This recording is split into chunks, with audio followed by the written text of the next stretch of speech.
À l'heure actuelle, beaucoup de choses ont changé, y compris la façon dont nous gérons la mort. La crémation, qui transforme le corps en cendres, a été choisie par de nombreuses personnes parce qu'elle est plus économique et moins nocive pour l'environnement. Cela nous amène à nous demander, la crémation peut-elle être acceptée par les chrétiens selon notre foi?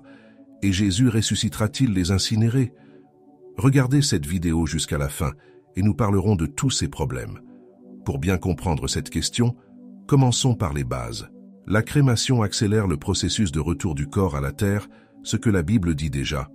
Nous sommes faits de poussière et nous retournerons à la poussière. Lorsque nous regardons la Bible, elle ne nous donne pas de règles claires sur la façon dont nous devons traiter le corps après la mort. Cela signifie que nous avons la liberté de choisir, y compris la crémation, tant que nous le faisons dans le respect de la mémoire du défunt. Certains chrétiens sont préoccupés par la crémation parce qu'ils pensent à la résurrection. Ils se demandent si le corps s'est transformé en cendres, comment il peut être ressuscité. Mais cette préoccupation ne tient pas compte de la puissance de Dieu. Dieu a créé les lois de l'univers et peut faire beaucoup plus que nous ne pouvons l'imaginer, y compris ramener à la vie un corps qui a été incinéré. Genèse 2, 27. Ce verset est crucial pour comprendre la création de l'homme, soulignant que l'être humain est formé à partir de la poussière du sol et a reçu la vie par le souffle de Dieu. Cela établit le principe que la vie vient de Dieu et n'est pas intrinsèquement liée à la composition physique du corps. Imaginons donc cette scène. Il y avait Dieu, le créateur de tout ce qui existe, concentré sur le sol en terre battue. Ce n'était pas un simple jeu avec de l'argile, c'était l'acte le plus sublime d'amour et de créativité. Dieu, avec son souffle de vie, a transformé cette poignée de terre en quelque chose de vivant. Un être fait à son image et à sa ressemblance. C'est fascinant, n'est-ce pas? Pensez-y. Nous, les êtres humains, ne sommes pas seulement de la matière, nous avons en nous une étincelle divine, un souffle qui vient directement de Dieu. Cela montre à quel point nous sommes spéciaux pour lui. Ce n'est pas comme si nous étions juste une création aléatoire. Nous sommes le résultat de l'amour et de l'intention divine. Maintenant, cela nous fait réfléchir sur notre propre vie, notre but. Si Dieu nous a créés si merveilleusement, ce n'était certainement pas pour que nous vivions n'importe comment.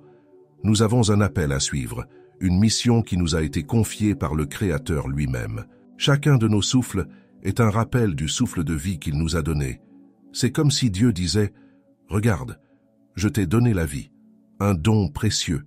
Maintenant, vas-y et fais en sorte que cela compte. Utilisez cette vie pour le bien, pour répandre l'amour, la bonté et la justice. » On l'oublie parfois, n'est-ce pas? Nous nous perdons dans l'agitation de la vie quotidienne, dans les petits problèmes, et nous oublions de regarder la situation dans son ensemble, le but divin de notre existence. Ecclésiaste 12, 7. Ici, l'Écriture nous rappelle qu'à la mort, la poussière, notre corps physique, retourne à la terre, tandis qu'à Dieu qui l'a donné. Cela suggère une séparation entre le physique et le spirituel à la mort, soulignant que notre essence vitale appartient à Dieu, quel que soit l'état du corps. C'est donc ce que l'Ecclésiaste veut nous dire. La vie ici-bas dans ce monde est importante, oui, mais ce n'est qu'une partie de l'histoire, la partie que nous ne voyons pas. L'esprit est éternel et appartient à Dieu. Maintenant, avec ce point de vue, nous commençons à valoriser davantage ce qui compte vraiment, comme l'amour, la gentillesse, la patience, des choses qui ne s'arrêtent pas lorsque le corps revient sur terre. Tes morts vivront, leurs corps ressusciteront. Ésaïe 26, 19. Ce verset prophétique anticipe la promesse de la résurrection, soulignant que Dieu a le pouvoir de restaurer la vie quel que soit l'état des restes. Imaginez le prophète Isaïe, il y a des siècles, recevant cette révélation divine et annonçant une espérance qui traverse les générations, la promesse que les morts revivront et que leurs corps seront ressuscités. Ce n'est pas une mince affaire. Quand on s'arrête pour y penser, ça réconforte même le cœur. C'est comme si Dieu nous rappelait avec force que la mort n'est pas la fin, c'est juste un passage, une porte, vers quelque chose de beaucoup plus grand que Dieu a préparé pour nous tous. Et ce qu'il y a de plus beau dans tout cela, c'est de savoir que, quel que soit l'état des restes, il se peut qu'avec le temps, ils soient retournés à la poussière, comme tout ce qui est terrestre et physique finit par le faire. Mais pour Dieu, ce n'est pas un problème du tout. Celui qui a créé l'univers à partir de rien, qui a insufflé la vie dans les narines de l'homme faite de poussière, a certainement tout le pouvoir de restaurer la vie. Daniel 12, 2. Il parle de la résurrection de ceux qui dorment dans la poussière de la terre, les uns à la vie éternelle, les autres à la honte et au mépris éternel. Daniel 12, 2. C'est l'une des premières références explicites à la résurrection et elle met en évidence la souveraineté de Dieu sur la vie et la mort. Ce verset nous parle d'un réveil, pas n'importe quel réveil, mais un réveil de la poussière de la terre. Imaginez tous ceux qui un jour ont quitté ce monde et sont revenus à la vie. Mais regardez, il y a un détail important ici. Tout le monde ne va pas à la même destination, certains à la vie éternelle pleine de joie et de paix avec Dieu, et d'autres à une destination moins heureuse, à la honte et au mépris éternel. Cela nous montre comment la vie et la mort sont entre les mains de Dieu. C'est lui qui a le pouvoir de décider de notre destin ultime, et qui nous fait le plus réfléchir aux choix que nous faisons ici et maintenant. Chaque choix, chaque attitude, chaque mot, tout cela a du poids, vous savez. Et en fin de compte, tout cela influencera la direction que nous prendrons lorsque le temps du grand réveil viendra. Maintenant, imaginez la scène, le moment où Dieu appellera tout le monde à se réveiller du sommeil de la mort. Ils se réveilleront à une vie qui n'a pas de fin, une vie pleine de bonheur que nous ne pouvons même pas imaginer. D'autres regretteront de ne jamais s'être réveillés. C'est matière à réflexion, n'est-ce pas? Jean 5, 28, 29. Jésus annonce qu'un temps viendra où tous ceux qui sont dans les tombeaux entendront sa voix et ressusciteront, les uns à la vie et les autres à la damnation. Cet enseignement du Christ renforce l'idée d'une résurrection universelle qui transcende les conditions physiques des corps. Imaginez, il viendra un jour où tout le monde, sans exception ceux qui reposent dans les tombes, entendra sa voix, une voix qui n'est pas comme les autres, mais qui a le pouvoir d'apporter la vie là où seule la mort est vue. Ce moment dont parle Jésus est d'une ampleur que nos têtes peuvent à peine envelopper. Peu importe depuis combien de temps quelqu'un est parti, peu importe l'état dans lequel se trouvent les restes, parce qu'avec le Seigneur, rien de tout cela n'est un obstacle. Sa parole a le pouvoir de reconstruire, de restaurer, de donner une nouvelle chance à la vie éternelle. Mais attention, il y a un détail très important ici.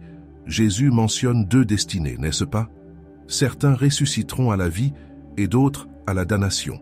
Et cela nous amène à réfléchir sur les choix que nous faisons, sur la façon dont nous vivons. Parce qu'au fond, ce que Jésus nous dit, c'est que la vie éternelle est directement liée aux décisions que nous prenons ici-bas, pendant notre temps sur terre.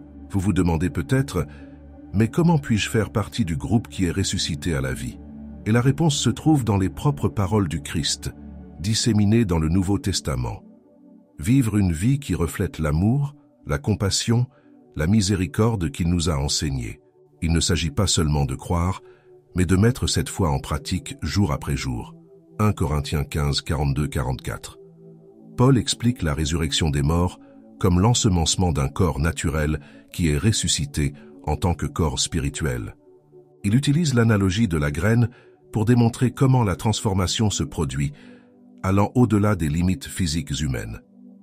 En comprenant ce passage de 1 Corinthiens chapitre 15, versets 42 à 44, nous rencontrons un concept fascinant que l'apôtre Paul nous présente. Il nous raconte comment la résurrection des morts ressemble à l'ensemencement d'un corps naturel qui est ensuite ressuscité en tant que corps spirituel. C'est une analogie simple mais profondément significative qui nous aide à comprendre la transformation qui a lieu dans la résurrection. Pensez avec moi. Dans une graine, quand vous la regardez, que voyez-vous? Une petite chose insignifiante, peut-être quelque chose qui, à première vue, ne semble pas avoir une grande valeur. Mais que se passe-t-il lorsque cette graine est plantée dans le sol? Au fil du temps, avec de l'eau, du soleil, des soins, il germe, grandit, se transforme en quelque chose de complètement différent de son état d'origine. De quelque chose de si petit et apparemment sans vie, naît une nouvelle vie, pleine de potentiel, de beauté et de but. Paul utilise cette image pour nous montrer à quoi ressemblera la résurrection. Notre corps naturel, comme la graine, a ses limites, ses faiblesses. Il vieillit, tombe malade et finit par mourir. Mais tout comme la graine plantée dans le sol, il y a une promesse de formation. Le corps qui ressuscite n'est pas le même que celui qui a été semé. Il est transformé, glorifié, libéré des limites humaines, un corps spirituel. Les théologiens et les biblistes abordent la question de la crémation et de la résurrection des morts, dans une perspective qui harmonise les pratiques contemporaines avec les croyances fondamentales du christianisme. La crémation est acceptable dans la foi catholique tant qu'elle n'est pas en contradiction avec la croyance en la résurrection des corps. Le respect du corps humain, créé à l'image et à la ressemblance de Dieu, doit être maintenu même après la mort. La crémation est autorisée, en particulier dans les circonstances qui l'exigent, par exemple pour des raisons de santé publique, ou lorsque le défunt se trouve à l'extérieur de son pays d'origine. Il est important de noter que la crémation ne doit pas être accompagnée de pratiques superstitieuses qui nient la foi catholique en la résurrection. Historiquement, l'Église catholique était favorable à l'inhumation, mais les directives ont été modernisées après le Concile Vatican II, acceptant la crémation dans certaines circonstances. Cependant, l'Église insiste pour que les cendres soient traitées avec respect, qu'elles ne soient pas dispersées ou conservées à la maison, mais plutôt placées dans un lieu sacré, comme un cimetière, pour préserver la mémoire du défunt et permettre à leurs proches de les honorer comme il se doit. La perspective théologique, telle qu'elle est discutée dans Aletheia, met l'accent sur l'incarnation de Dieu en Jésus-Christ et la résurrection comme points centraux de la foi chrétienne.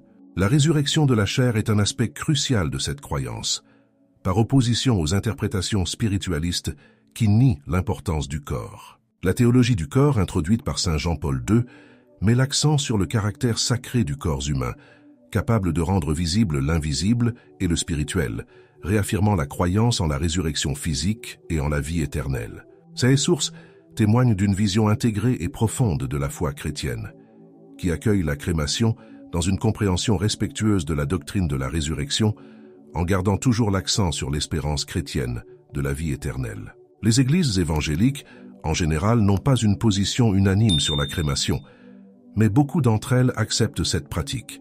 La crémation était connue à l'époque biblique, mais elle n'était pas courante chez les Israélites ou les premiers chrétiens qui préféraient l'enterrement. Malgré cela, la Bible n'interdit pas explicitement la crémation.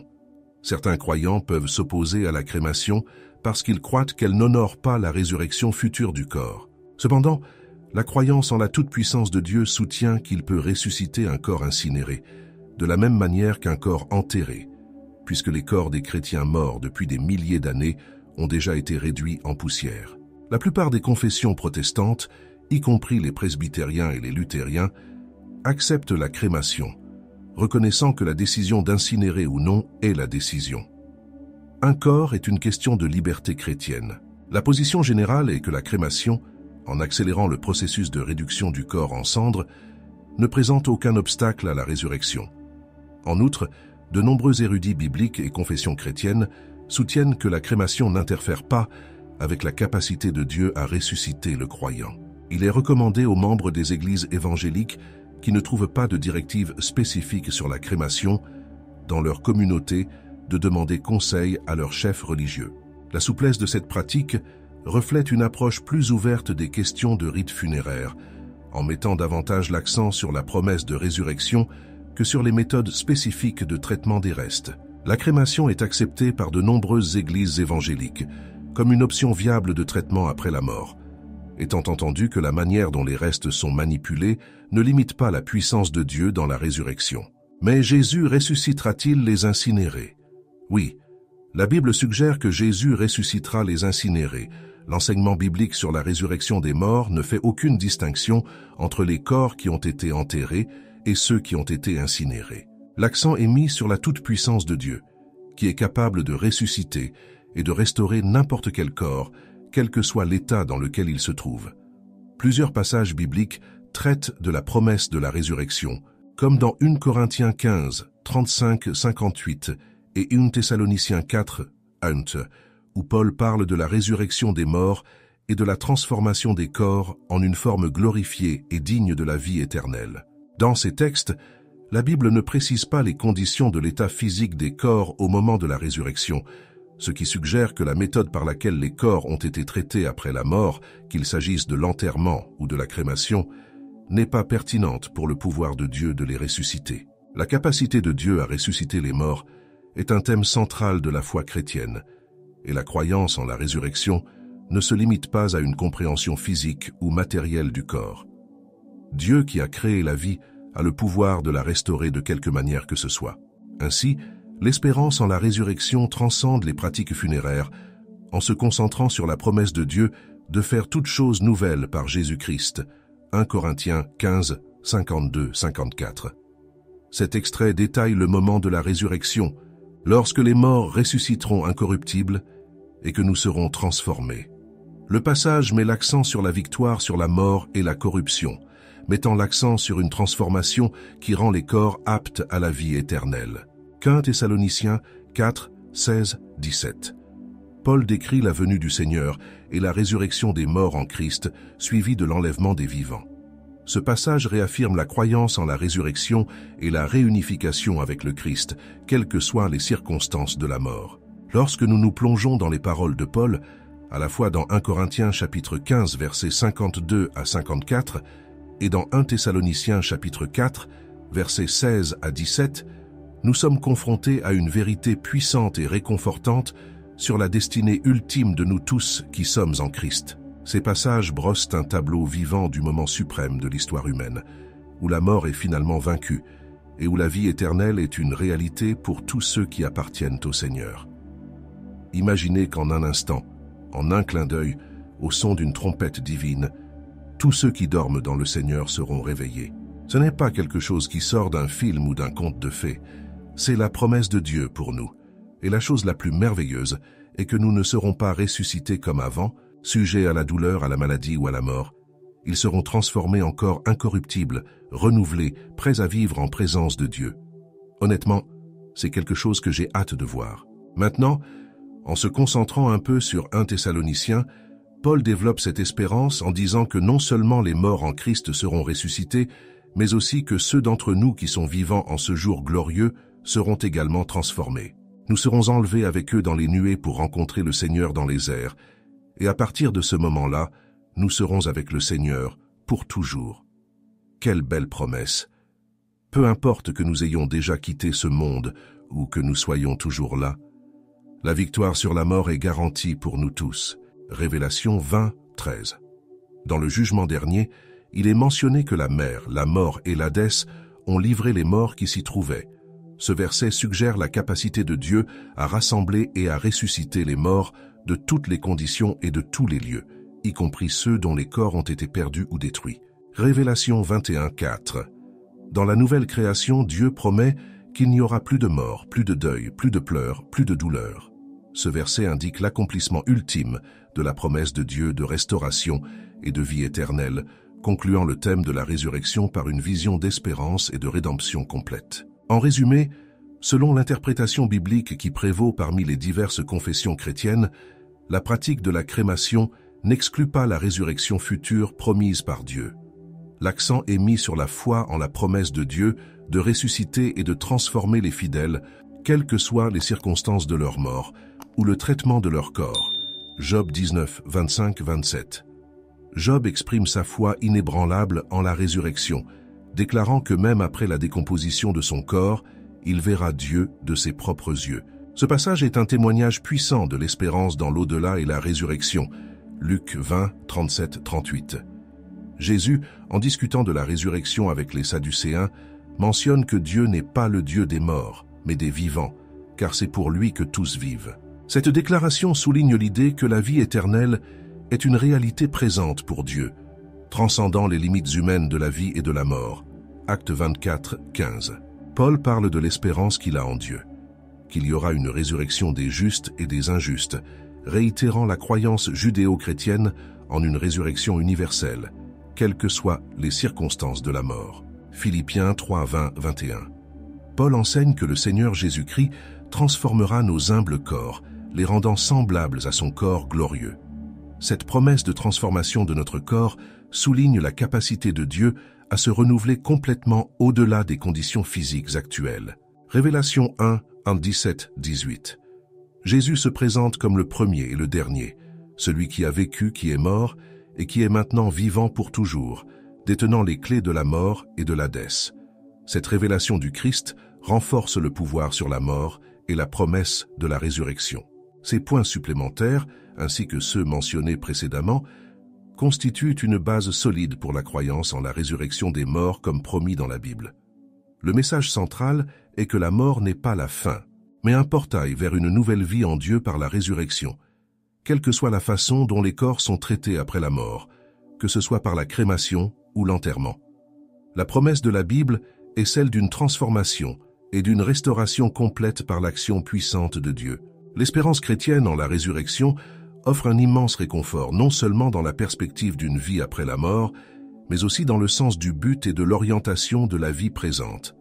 Savoir que la mort n'est pas la fin, mais une transition vers une existence renouvelée en présence de Dieu, façonne la façon dont nous vivons nos vies, la façon dont nous traitons les autres et la façon dont nous voyons nos propres moments d'adieu.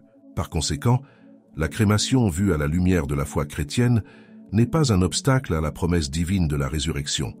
Dieu, dans sa toute-puissance, peut faire naître la vie de la poussière, comme il l'a fait avec le premier homme. La pratique de la crémation peut donc être adoptée par les chrétiens avec la compréhension qu'en fin de compte, ce qui compte, c'est la promesse de Dieu de restauration et de vie éternelle pour ceux qui sont en lui. Cette compréhension offre beaucoup de liberté et de confort, permettant aux chrétiens de choisir des pratiques funéraires qui reflètent non seulement leurs croyances, mais aussi des considérations pratiques et personnelles, sans craindre de compromettre les promesses fondamentales de leur foi. En fin de compte, la résurrection promise transcende toutes les limites humaines, offrant l'espérance et le renouveau à tous, quelles que soient les circonstances de leur mort ou l'état de leur dépouille.